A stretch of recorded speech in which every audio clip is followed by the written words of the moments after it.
You sent pictures when you were 17 and she was 12. Now, I believe she said that she said she was 14. I believe, and the kick logs will prove it. Like if you guys get it, like that's not better. She said she was 14 or whatever, but it was a month ago. Yeah, and a month ago on Snapchat, yes. Okay, so a month ago you sent her a picture. Yes. But the problem with that is you're 19 and she's 14 at the time. But the thing, like, what it is, guys, it's your boy BlastphamousHD, and today we're here to watch some wildness, man. A lot of you guys sent me this video on the Discord saying, BlastphamousHD, react to YouTubers who ruin their careers in seconds. And here we is. Now, the only case that I am familiar with is a little bit of Vitaly. You know what I'm saying? I saw some of the crazy crap he was doing, man. Oh my God, dude. If you guys want to watch the original video, the link's in the description down below. It is by Tov. Let's do this. Today we're going to be talking about YouTubers who ruin their careers in seconds.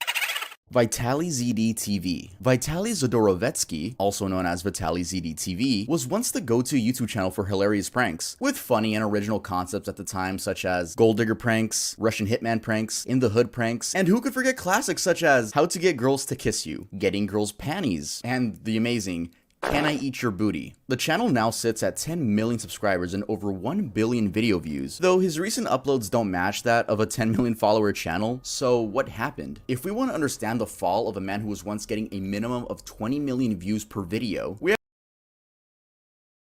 though his recent uploads don't match that of a 10 million follower channel. So what happened? If we want to understand the fall of a man who was once getting a minimum of 20 million views per video, we have to go to the very beginning, before he was even a prankster on YouTube. Let's go back to when Vitaly was 18 in 2010. A Russian friend of his called him up and told him he could make easy money if he just appeared in an adult video. Being broke and living with his mom and abusive stepfather, he took the chance. And that's when this infamous video was filmed. The video was a bang bus film where the girl picks up guys and fucks them in the van, though Vitaly couldn't get hard, so it was an extremely awkward 12-minute video. Yes, I watched all of it. Yes, I was alone. Yes, I had lotion. The next year in 2011, Vitaly would create his YouTube channel and begin uploading pranks to no avail. It wasn't until June 2nd, 2012 that he'd upload the Miami zombie attack prank, a video where Vitaly pretends to be on bath salts scaring the locals. This of course was a reference to the situation that occurred only a week prior where a man on bath salts bit off a homeless person's face. Kind of a weird thing to base your prank off of, but hey, it was 2012 and I understand it was a different time. The video gained 10 million views in a week and gained Vitaly 70,000 subscribers. This even caught the attention from Daniel Tosh from Tosh.0. I wonder what Daniel Tosh is doing now. Oh, and not to mention CNN. So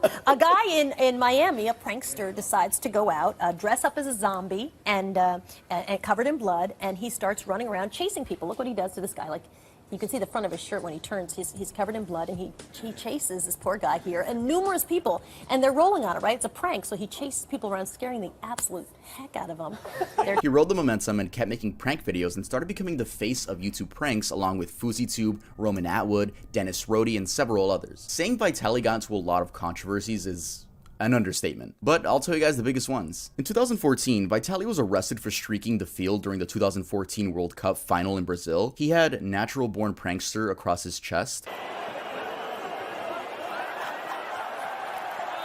Yeah, there it is. You got that. On May 25th, 2016, he was arrested for trespassing after climbing the Hollywood sign. Back to our breaking news. A man believed to be a YouTube prankster has climbed the Hollywood sign. Tim Lynn monitoring the situation overhead in Sky 5. Tim. He had a flag, like you said earlier on. It says, "I'm back." I don't know where he was before, but apparently he is back. The next month, on June 10th, he was again arrested for streaking during Game 4 of the NBA Finals between the Cleveland Cavaliers and the Golden State Warriors. This time with Trump sucks on his chest and LeBron for president on his back.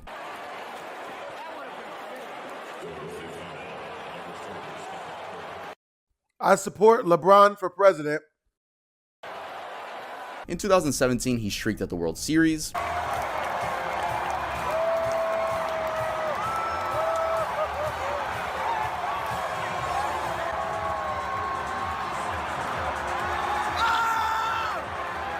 He also got banned from attending any sort of sporting event, so he eventually got his girlfriend and his mom to streak for him. I guess they really love him. In January of 2020, Vitaly was arrested and spent 5 days in an Egyptian jail after climbing the pyramids of Giza. Oh yeah, let's raise money I did this for a good cause. Spread awareness by these beautiful pyramids in Egypt. Egypt, I love you. Oh yeah, and in 2016, he also starred in his own movie with Roman Atwood and Dennis Roddy, which wasn't that great. It was clear to see Vitaly was becoming addicted to the views. As time went on, YouTube became stricter and began punishing creators for making edgy content. This was horrible for Vitaly, as it meant he either was out of a job or had to become family friendly. He ended up becoming family friendly and now does toy reviews. Imagine? No, fuck no. He instead made an uncensored subscription service to see his videos uncensored. But by the looks of it, that didn't go anywhere. Vitaly began losing relevancy as YouTube suppressed his content. And in 2020, his name was back in the news, but for something no one expected. In April of 2020, he was arrested and later charged for aggravated battery by the Miami Beach police. Vitaly tackled a female jogger and struck her multiple times on the head and chest. Your boy can stay back there.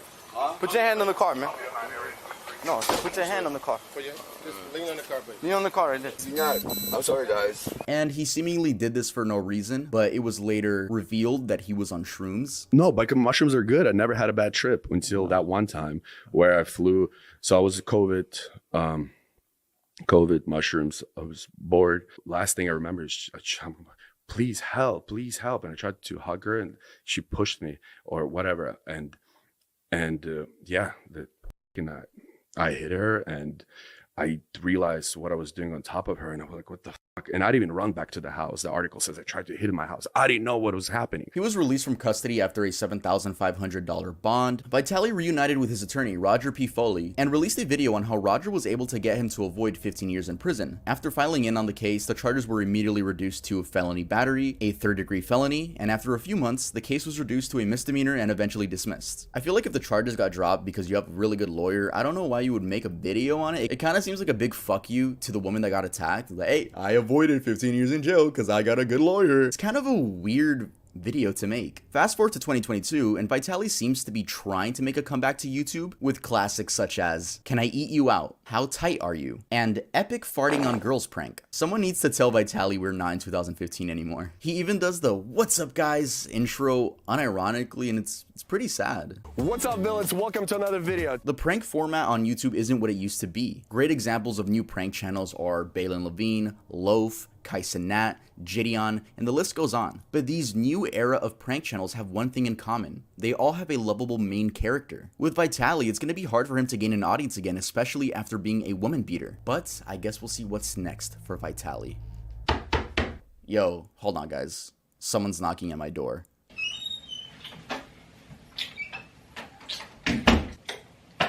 Hey buddy, you're under arrest. What do you mean I'm under arrest? Because you don't have the new Earl. To school to get randomly. It was as an example to get this amazing Earl hoodie, which I will be wearing for the remainder of the video. EarlDoesn'tExist.com. Let's move on to the next one. Rice Gum. The story of Brian Lee is a really upsetting one, as I was a big fan of his in 2016. Back in 2016, it was definitely a different era. We had YouTubers such as Leafy, Pyrocynical, Grade A Under A, Drama Alert, H3H3, iDubbbz, Filthy Frank, and yes, some of those YouTubers still upload to this day, such as Pyrocynical. Shout out Pyrocynical. If you know me, that's crazy because I look up to you. But we're talking about Rice Gum in specific. I made a video dissecting Rice Gum's fall off last year, so if you want a more in-depth version of that, you can watch that after this one. Anyway, Rice Gum initially blew up off his These Kids Must Be Stopped series, a series where he makes fun of cringeworthy kids on the Musical.ly app. Alright, man. I don't know if you guys heard it. This fucker just said, I'll be drunk texting you. I did some research. This fool is 13. The public absolutely loved these videos, and he quickly skyrocketed to 100,000 subscribers. And only 4 months later, he reached the 1 million subscriber mark. He continued roasting other influencers, and the main thing people looked forward to in his videos were the diss tracks. Your fans are little kids under the age of 12. Tell me why your ears make you look like an elf. You think I'm trying to roast you, but I'm just trying to help. Psych! I'm just here to give you this L. Now, these diss tracks weren't good, but they were extremely entertaining at the time. As time went on, he only grew and was becoming a mainstream YouTuber. It was great seeing this 19-year-old achieve his dreams. But on January 14th, 2017, he uploaded a video which many fans to this day claim was the beginning of his demise. Finally Moving Out of My Mom's House is a video where RiceGum kinda just tells the audience he's moving. He did move, but 3 months later he moved again into the Los Angeles Clout House, an influencer house founded by Faze Banks, which included Alyssa Violet, Summer Rae, Wolfie Raps, Faze K, and some other forgettable people. And I don't mean that in a mean way, like some people in there were genuinely forgettable. Now, this is where RiceGum's downfall truly began. Not statistically though. I mean, he peaked in popularity at this house. Bigger videos, better production, more money, more fame, but that all came with a big ego. You see, if there's anything I've learned from doing research of YouTubers rise and fall, or just celebrities rise and falls, it's to never get a big ego. That will just make sure your career dies. But I'm going off track now. Then one day, iDubbbz uploaded a content cop on RiceGum, a video where Ian completely rips RiceGum apart for being an arrogant, money-fueled YouTuber. He is extremely insecure, and he makes it very obvious when he uploads videos like this, where he details how much money he earns in a month on YouTube. There's like this video that has been going crazy viral, and basically in the video he shows how much money YouTube has paid him. Everyone just giving him so much props, like everyone loves him. This dude is getting so much street cred, and I'm like, I want some street cred too. Last month I made a roughly $60,000. I mean, it's okay. It is actually my lowest paid month. Once again, I only got 20 million views. I'm not sure what odds he's trying to improve. The odds that a female will finally see him as a suitable sex candidate because he has money, or the odds that his child fan base will revere him more as a god. After this, Brian's videos began receiving a ton of dislikes. Now this, to other people, is RiceGum's downfall. I'll explain later why it wasn't. After this, his content began getting more, lewd. But hey, they got views, right? Then he got into this mystery box scamming situation where he didn't even apologize. He just pointed fingers and was like, hey, they did it too. There's this YouTuber named Reaction Time. He actually has more subscribers than me. I don't know how, because he's not cooler than me. But anyways, he made the same type of video. Like 3 months ago. No one said anything. It wasn't a problem back then. Look. All these guys right here, right? They're in David Dobrik's crew. Whatever. They're influential. Got kid fans. Same thing. Open up boxes. This was 3 weeks ago. Way before I was doing it. Why did no one bring it up 3 weeks ago or even talk about these guys? It seems like after this, he just started uploading extremely inconsistently. Fast forward to 2021, and he became a full-time Twitch streamer. The last the general public heard from him was when he was beefing with KSI, and then with Aiden Ross, which, by the way, I don't know if that was real or not, considering they lived in the same fucking house, but quite frankly, I don't care enough to look more into that. RiceGum's main channel hasn't seen an upload since 2020, and same with his Family Gum channel. He doesn't really tweet or post on Instagram. The times when he's most seen is on his girlfriend's TikTok, but personally, I truly believe that January 14th, 2017 was the beginning of RiceGum's downfall. Again, not numbers-wise, but mentality-wise. Moving to LA doesn't mean you're gonna turn into this clout-chasing demon, but if you let the lifestyle consume you, it will turn you into someone no one wants to support. I really would be interested in seeing Brian return to YouTube with a more humble and charismatic attitude. And I'll give him credit, he made his bag and left. He even started the entire diss track trend on YouTube, but his image will always be remembered as the arrogant hypebeast who let fame get to his head. Y'all want to hear a jacked up story about RiceGum? It's not really jacked up. It's more so my bad. We all went to dinner, man. Me, RiceGum, Zoe Berger, Scarce. We all had the same manager. I'm being me. I'm loud. I'm cracking jokes. Everyone's loving me. We all having a good time. Apparently, RiceGum didn't like the fact that I was so high energy, and he told me to shut up. He's like, yo, man, can you like shut up? Can you like stop talking? Like, can you be quiet? Like, can you shut up? And I look at him and I'm like, yo, I'll slap the shit out of you and your friend, man. And it wasn't smart, man. That manager, very shortly after that, kind of booted me off of the label. But yeah, he shut the hell up. You know what I mean? He started kind of, and he started freaking out.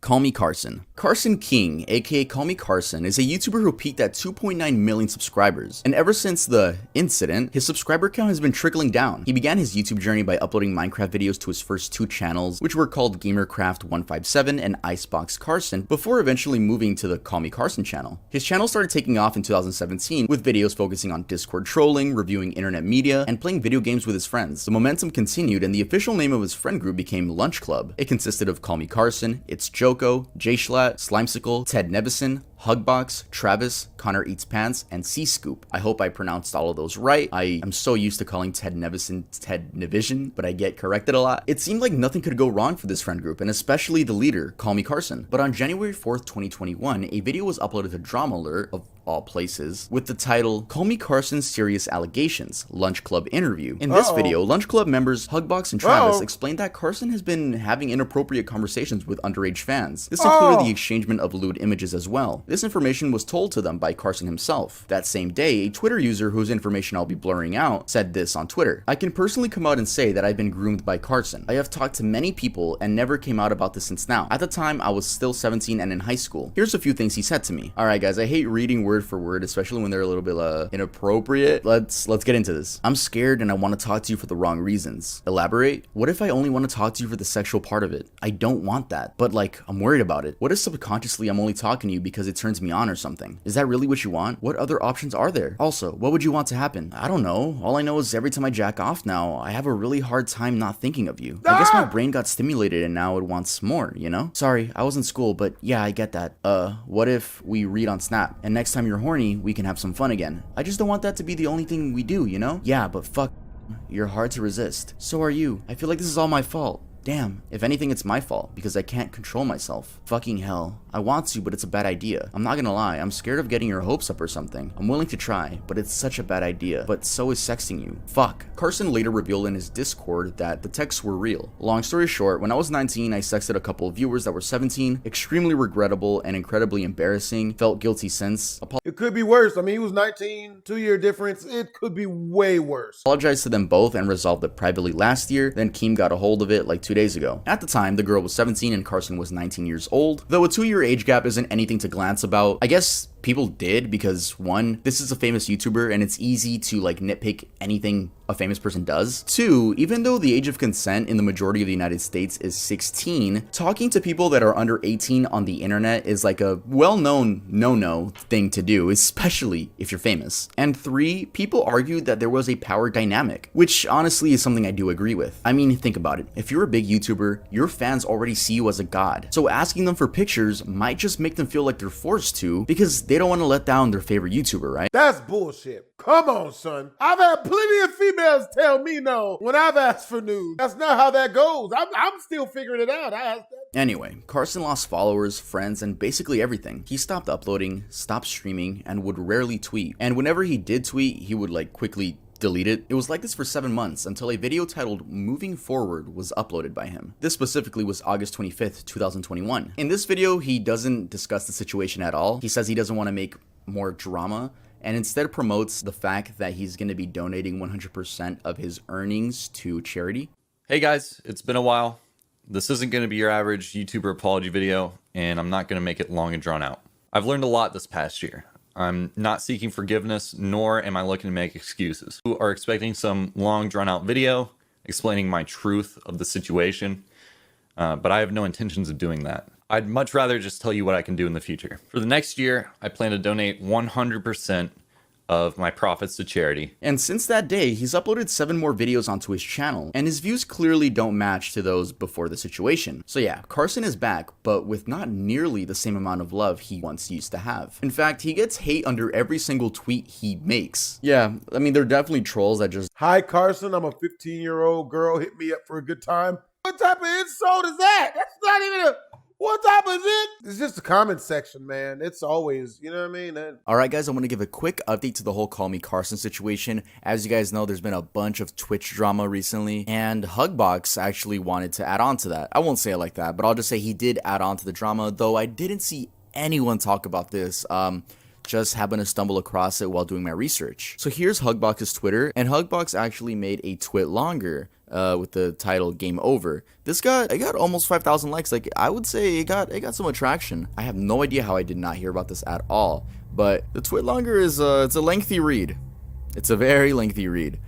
but I'll just give you guys the important sentences. I'm gonna try to explain the relevant events of the last couple years in the most concise way possible. This was always written off as drama when I try to talk about it, but I only spoke of it because it really bothered me and I cared. It's not easy to be threatened with legal action when you're just trying to tell people what's going down. That's why my tweets were always so cryptic. I'm not a clout chaser. I haven't even made money over the last several years, only alienated my audience since I started talking about this stuff, and at this point want absolutely nothing to do with the internet. We'll start with the Carson thing. I found out about what he did in March 2020, and for a moment considered tweeting it right then and there. Unfortunately, I did not have any concrete details initially. In fact, the few details I had were lies. The group had a meeting later that day which our manager, Ryan, told us that he had dealt with this several times before and we can make this go away. And some members of the group insisted we needed to stick by Carson. At this point, I was checked out completely, but naively was shocked that so many people seemed to value their careers over doing the right thing. Over the next several months, I started asking around as to what others had been told, and found out that every single person was told an entirely different story as to how many girls he was contacting and what their ages were. This pushed me to do something, and I had actually gotten the entire group to agree to recording a video of each of us simply saying what we were told and uploading it directly to the Lunch Club channel. No baseless accusations, no clout chasing, just the truth. At the last moment, many pulled out of the video because, in Schlatt's words, he had too much to lose. Deja vu. It was never supposed to go through Keemstar. I'm gonna skip this paragraph. Again, you guys can just go to Hugbox's Twitter to read the whole thing because it is a lot. Carson had a whole Discord of content creators that aided him in strategizing damage control in the lead up to the drama alert, because naturally Ryan had gone behind my back, warned him, and tried to prep him. I know this because not all of them suck and they told me what was up. Then the creators in that Discord fled like rats from a sinking ship when it was clear the situation was not salvageable. I called Carson several times in the days leading up to the drama alert because I did not want the venue to discredit the story, and I wanted him to take responsibility for his actions like a fucking adult. To this day, he hasn't even admitted to what he did, and everyone still thinks it was a 2-year age gap. That is not true. So if we go to the responses on the tweet, we get stuff like this.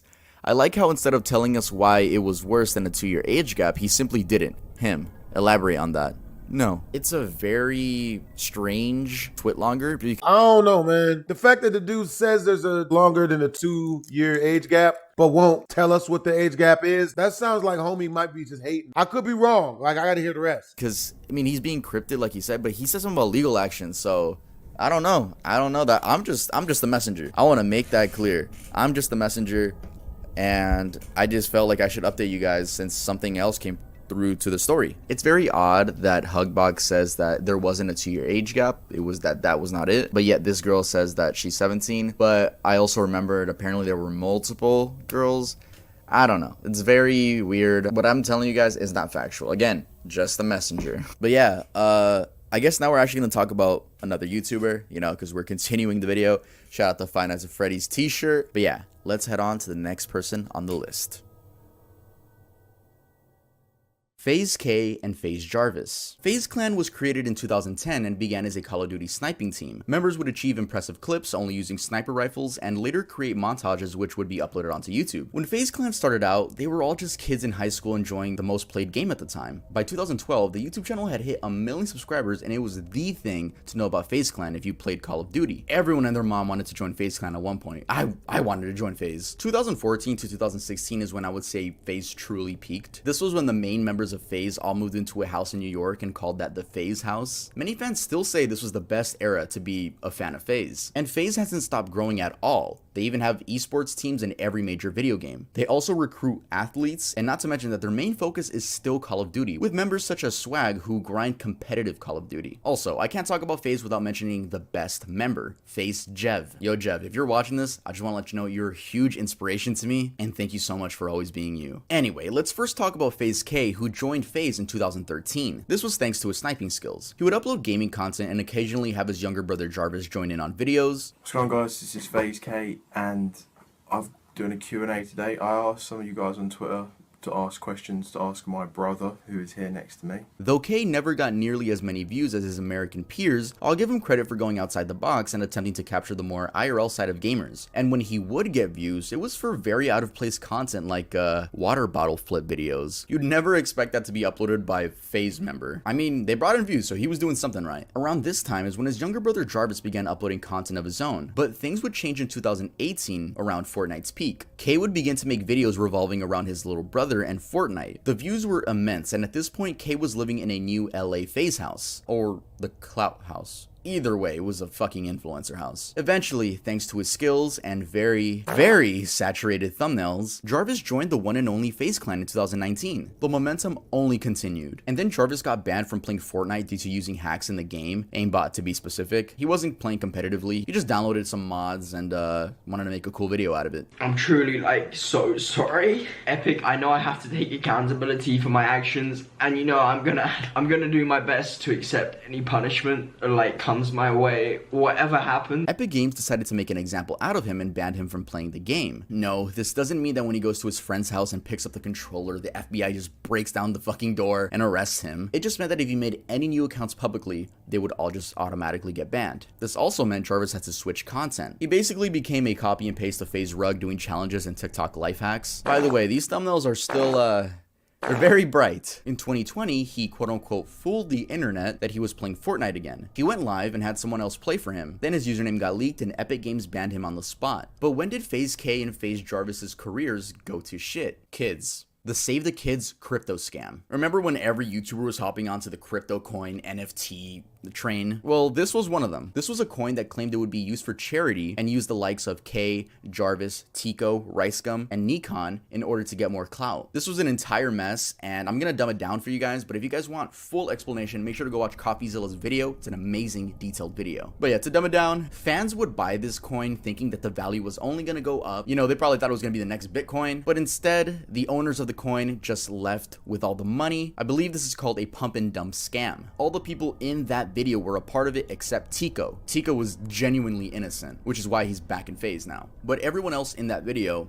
yeah, they got a lot of money from the fans that were trying to support this charity. Due to this, K was kicked from Faze, and Jarvis, Nikon, and Tico were suspended until further notice. And Ricegum, well, he's Ricegum. He wasn't a part of like any team or anything. He's just himself. So this is where K's career started going downhill. I mean, why wouldn't it? Who wants to support a scammer? Then K came out saying that the mastermind behind all of this was Sam Pepper. Yeah, the dude with Black Ops 3 dark matter for hair. This response wasn't really taken that well, and his views dipped right after this. While editing this, I thought I got the wrong channel. I thought I put Jarvis's channel instead of K's, but notice how much K uses his brother in his thumbnails. Like, do you not think you have a photogenic face? I literally thought this was Jarvis's channel. I was like, okay, I gotta re-screenshot it. No, this is K's channel. I did not make a mistake. Again, please stop the oversaturated thumbnails. Jarvis had a boxing match which he won, and he was back in Faze. Then this video was uploaded, Why I Left Faze Clan, where he explains that he left Faze Clan because his big brother was kicked. Weird for me because I don't want to be a part of Faze if like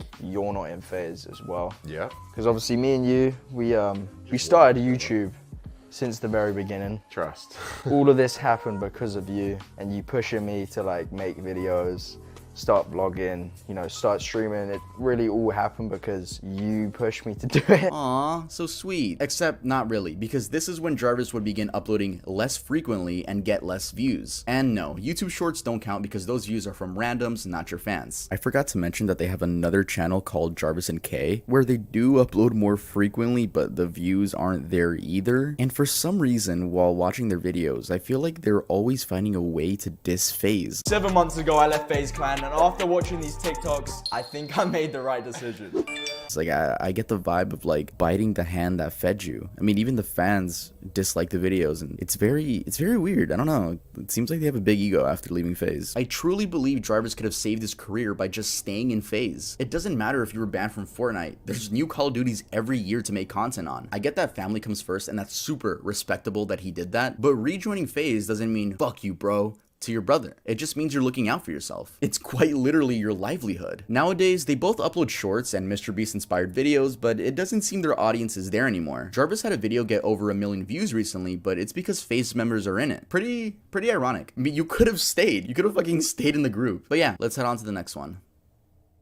Kiwis. Kiwis first started gaining popularity in 2014-2015 when he was part of the Call of Duty team Red Reserve. This team was seen as a stepping stone to Faze Clan. During this time, the Red House became a thing, and this included Formula, Random, Nyx, Kiwis, and Game Gandhi. Since we're talking about Red, I gotta mention Red's best member, Game Gandhi. He was always the best person out of their crew and had the best content, and it just sucks that he got grouped with these this team. Anyway, this house had a life of its own. Like, the chemistry was there and the Gandhi vlogs were sweet and to the point. They weren't seen as rip-off Faze anymore, they were just becoming red. Until one day in 2016, Keemstar uploaded a video where Kiwi's attempts to justify why he sent a 12-year-old girl images while he was 17. And that had started a year and a half before the interview, so now the girl was 14 and he was 19. Either way, it's fucking disgusting. And then he proceeds to shoot himself in the foot. Because okay, so it was just weird. You sent pictures when you were 17 and she was 12.